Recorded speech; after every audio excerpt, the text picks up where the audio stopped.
Welcome back. I'm here today with Jerry Carrol. He is a partner at Burnham & Brown. Jerry, welcome to today's show. Thank you, Alan. Nice to be here. So, Jerry, for the listeners, can you give some background, your education, your career choices? What led you to where you are today? Sure. I'm a California native. I was born in Southern California, but really grew up in the Central Valley and Fresno and Roseville areas. A big family. We did a lot of outdoor activities, hunting, camping, fishing, hiking, all sorts of a very sports-oriented family. I went to Cal State Sacramento, got my English degree with honors, and then I moved to the Bay Area to go to law school at Bolt Hall, UC Berkeley's law school. Once I came to the Bay Area, I fell in love with it. I knew that I was never going to go back to the Central Valley. As much as I loved it, I loved the Bay Area more. And so after I graduated from law school, I went to work for a law firm called Long & Levitt in San Francisco.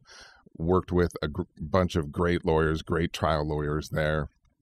And then in 1996, Michael Hardiman, who had been a partner at Long & Levitt as well, left the firm and asked me if I would like to go with him. And so I waited a few months. I had just bought a house and didn't feel that I could move right then, but went out with him and we formed Hardiman and Carrol, which lasted for 20 years.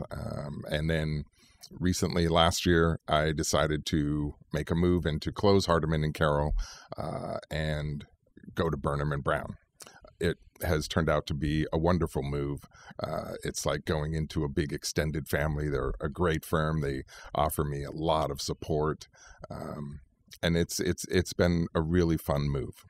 And so in did you always know you were going to do law? I mean, what was the inspiration to say, I want to go be an attorney? I was kind of weird. I knew that I wanted to be a lawyer when I was about 11 years old. In the 5th or 6th grade, we had a mock trial, and the teacher thought that I would be a good lawyer and asked me to be the defense lawyer. We ended up doing this mock trial for our class and then for the entire school. Ended up doing it 3 times, and all 3 times I got the accused acquitted, even though, as it turned out, which I didn't know, he had actually done the crime. So, Long & Levitt, when you were practicing there, did you have a certain specialty or? Long & Levitt's specialty is professional malpractice, defending other lawyers, especially. And I found that to be really fascinating because not only did I have to learn the law of legal malpractice, but I had to learn whatever underlying law was involved in the case. So it gave me a broad exposure to lots of different areas of the law, from probate to family law to torts to contracts to securities, because I would have to learn about each of those to defend the lawyers that I was working for. And when you're working at Burnham & Brown, did you carry that over? Did you change up the specialty at all? Certainly, with Burnham Brown, I've done less professional liability, but that intervening 20 years is with Hardiman and Carrol is really kind of what formed the practice that I have today. It's specializing in construction law. I represent contractors, developers, subcontractors, anybody involved in the construction of a building, and I represent them whether it's from the sense that the building has a problem or if someone is injured on the workplace. So all types of construction law. That's probably about half of my work. And then a broad range of general litigation, everything from wrongful death to catastrophic injuries, paraplegics, quadriplegics. And then a small section of my business is also advising small businesses such as construction companies, wineries, different small businesses, advising them about insurance, about leases, about any other types of agreements they might have. So, in the construction industry, obviously this is a big area. California is really hot on, are they employees versus, and how would you advise a person coming to you, Jerry, what do I need to watch out for when I set up my relationships? The biggest thing I tell contractors is to pay attention to the little hairs on the back of their neck when they're meeting a client for the first time. If the client doesn't seem right, as long as the person is in a position to be able to choose what business they take, they should pay attention to that little voice in the back of their head that says, I don't know about this person. I see it so many times where a person comes to me that's in a lawsuit and says, when I first started, I had this feeling about that person, and people should pay attention to that feeling. Well, that's good advice. So, Jerry, I need to take a quick break, and when we get back after these messages, I want to carry on with your story, and then something really big happened within the last year, and I'd like you to explain what that is. Sure. Okay, we'll be right back after these messages.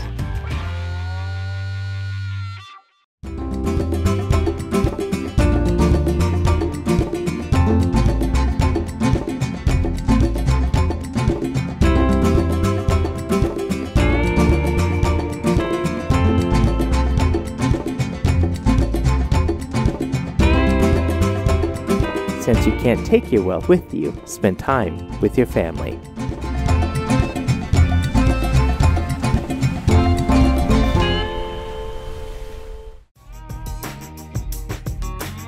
Welcome back. I'm visiting here today with Jerry Carrol. He's an attorney with Burnham & Brown up in Oakland. And Jerry, the last segment we talked about, your career, successful attorney, has started your own firm for 20 years. And then several months ago, something big happened. It was a life-changing event. And for our listeners, can you tell the story what happened in your life? Sure. It was January 20th of 2016. I've been a duck hunter for 40-some years. My entire family has hunted. And I was duck hunting, and I got in a situation where I was looking for a duck that I had shot, and I was in a pond near a big patch of tules, and I found the duck that I was looking for. And as I stood up, everything was wet, and my gun slipped out of my hand. And I tried to grab it, which was, as I've later learned, a foolish thing to do. I should have just let it go. But as I tried to grab it, I pushed the barrel down, and it went into the water. And just as the barrel came in contact with my boot, some tules sticking up out of the water hit the trigger. And there was an explosion of sound and pain in my foot. And I spent the next 2.5 hours in that pond with a tourniquet on, holding a tourniquet on my leg, laying on my back in the tules, trying to keep my leg up because there was quite a bit of blood that was coming out of my boot. Were you with anybody at the time, or I was hunting with my brother Jeff. He was about 50 to 75 yards away. He came over as fast as he could, helped me get on my back, helped me get a tourniquet on my leg, and then he was on the phone with 911. It took 911 because of where we were in the middle of nowhere, no mapped roads. It took 911 2.5 hours to get to me. And during that time, I lost 5 of the 10 pints of blood that are in my body, as I later learned. When they finally got me out of the pond and to an ambulance, they cut my boot off and all of the pellets came clattering out.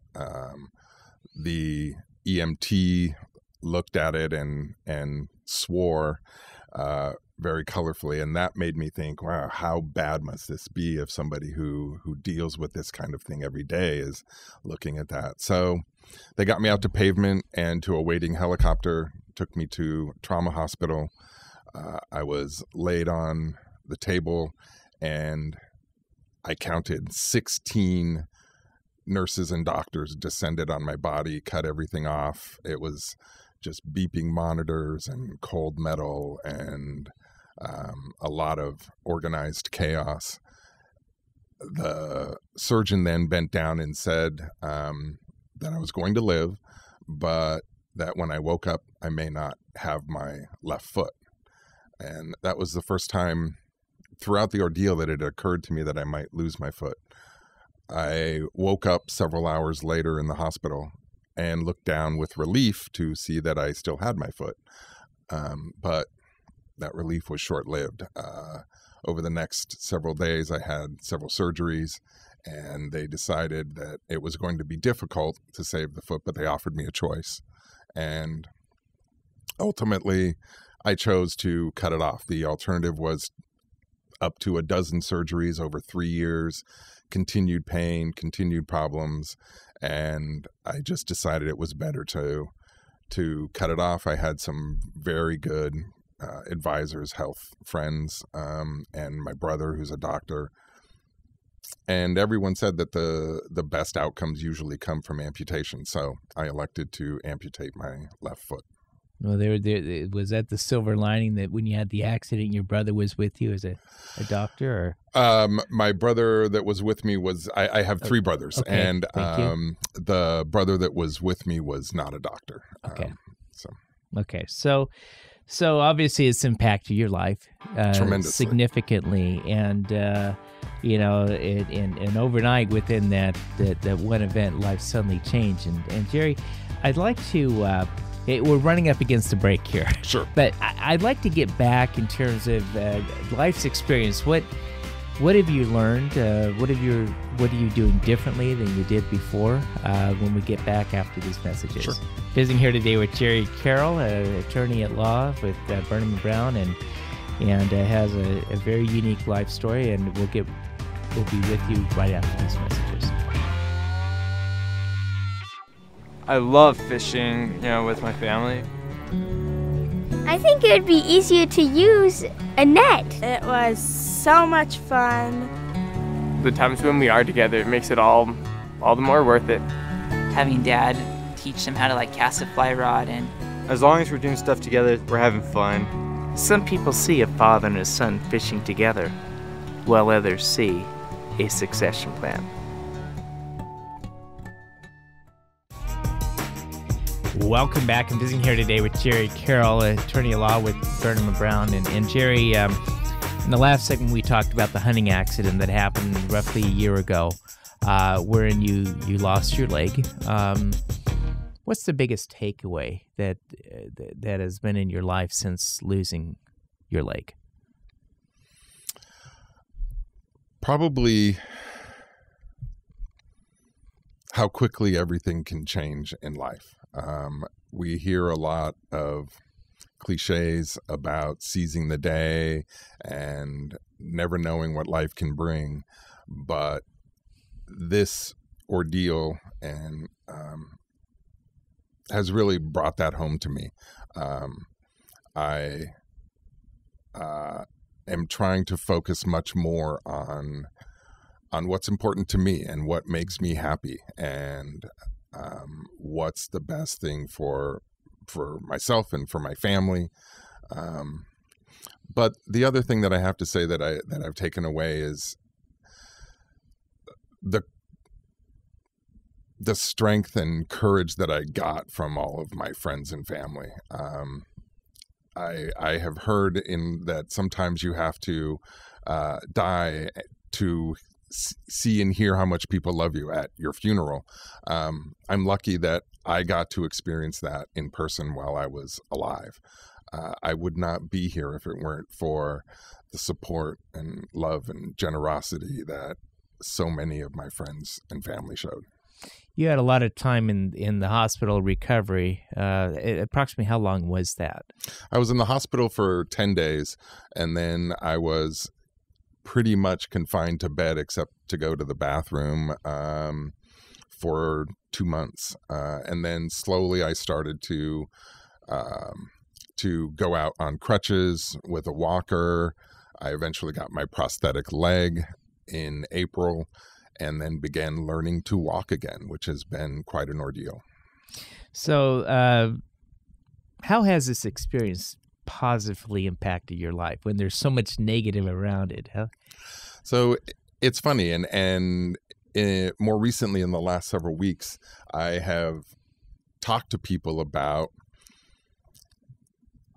I've lost my leg, but if I look at everything else in my life, I'm actually right now in a happier place than I was before the accident, which sounds amazing to say that you could lose a leg and feel that way, but I'm in a better place professionally.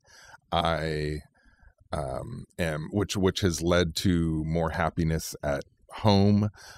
I really believe that in a lot of ways my life is better. My marriage is stronger. What my wife has shown me during this ordeal really made me appreciate her. And when you get further along in your marriage, sometimes you start to take things for granted. And what she's shown me in the last year has been tremendous. So, have you learned more about yourself? I have. I have learned that I can overcome most anything. I never dreamed that I would have to deal with something like this in my life. I have always tried to be a glass half full person. But this was challenging. There were times, and there are still times when I get depressed. But there are times when I realize how lucky I am to be here. I could very easily not be here at all. And that is what has driven me to overcome the problems that I faced. And so my own strength has surprised me at times. Yeah, it's interesting how sometimes this adversity helps us give deeper understanding. Absolutely. To life there. So, what advice would you have for people in life, after going through what you went through, this experience? What advice would you have for others as they're looking at adversity in their own life? I think it's important to see, to tackle those problems and to look at them and say, what kind of a problem is this? Is it a personal problem? Is it something that I can resolve by myself? Do I need help? And not being afraid to ask friends and family for help. That sense of community is really what can build us and take us through times. I was a very independent person. My wife thinks I was the most independent person in the world. And the fact that this happened to me and forced me to accept love and support and the help of other people was really difficult for me to do. But I've learned that that's the whole point of why we're here, I think, is to be a part of a community and to help one another. And there's no way you can get through life by yourself. I'm visiting here today with Jerry Carrol. For those of you who just tuned in, Jerry's been telling about the hunting accident he had a year ago and how that's changed his life, his leg being amputated, and it's been a 180-degree turn, perspective. Yes. So, Jerry, if you could be remembered for just one thing in life, what would that be?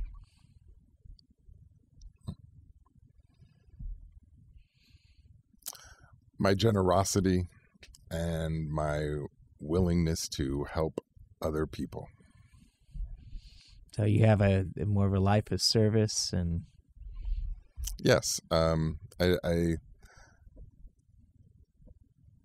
What I found in love from my community of friends and family is what I hope that I'm remembered for by them.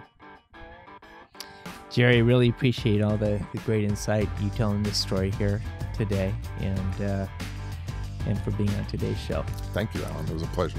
We've been visiting here today with Jerry Carrol, attorney at Burnham & Brown, and we'll be right back after these messages.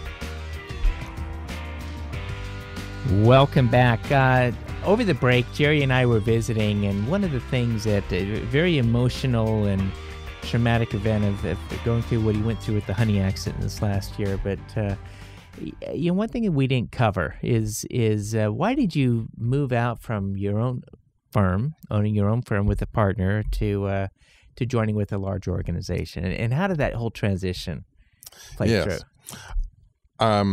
I was laying in bed, literally, wondering how I could simplify my life. And owning a small business, it is not a simple thing. And my partner had semi-retired a few years earlier. He was still working with me, but he had decided that he was going to retire in 2016, and in fact was going to do so right about the time my accident happened. Being the partner, but much more than a partner. He's a friend. He's become a dear friend. He unretired and came back and ran the firm while I was in bed. But while I was laying in bed wondering how I was going to simplify my life, literally the phone rang, and it was a recruiter who said that he had a law firm who might be interested in a lawyer with trial skills and a book of business, which is me. Mm-hmm. And so we talked for a while, and he said, after we talked, that he thought there were other firms that might be interested in me. So he ended up marketing me to several firms. As it turned out, I got to Burnham Brown simply because I knew somebody there and had happened to run into them. And so I started talking to them as well. I had offers from San Francisco firms, but I ultimately decided I did not want to commute into San Francisco. And so Burnham Brown was a firm that I had known from my early days, very well respected, as it turns out, a very old firm, dating back to 1895. And so I met with them. It was a great feeling from the very beginning, and I ended up signing with them, and it's been one of the best decisions of my life. What things have you gone through in the transition from the small to the big firm? Certainly having to ask permission to do things that I used to automatically do on my own, I now have to talk to people about and make sure that everyone's okay with it.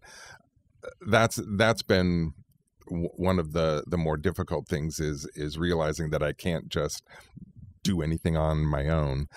But the support that they give me is well worth that trade-off. Mm-hmm. So. What about your partner? Did he come with you, or did he move a different direction? So he had postponed his retirement to take care of the firm while I was in bed. Once I was able to come back to work in about June or July of last year, he finally sailed off into the sunset and is very happy now. Now, in a weekly basis, did you cut back the hours so you could do different things, or what? What are you doing differently now? The hours are about the same. Mm-hmm. What's nice is that I only have a 10-minute drive to work instead of commuting into San Francisco. And so that's given me 2 to 3 hours a day back of my life. And so I try to use that time to I have lots of therapies that I'm still doing, physical therapy. I also see a psychologist that's recommended by the doctors anytime you lose a limb. So I have doctor appointments. So it gives me time to do those sorts of things. It also gives me time, frankly, to rest, because there are days where by the time I get home, I'm exhausted. Well, Jerry, it's been an amazing year from the standpoint of life-changing experiences, getting a different perspective, and we appreciate you coming on today's show. Thank you, Alan. It's been a great pleasure. We've been visiting with Jerry Carrol, a partner at Burnham Brown, and thanks for being with us this week on America Dreams, and join us next week right here on this station.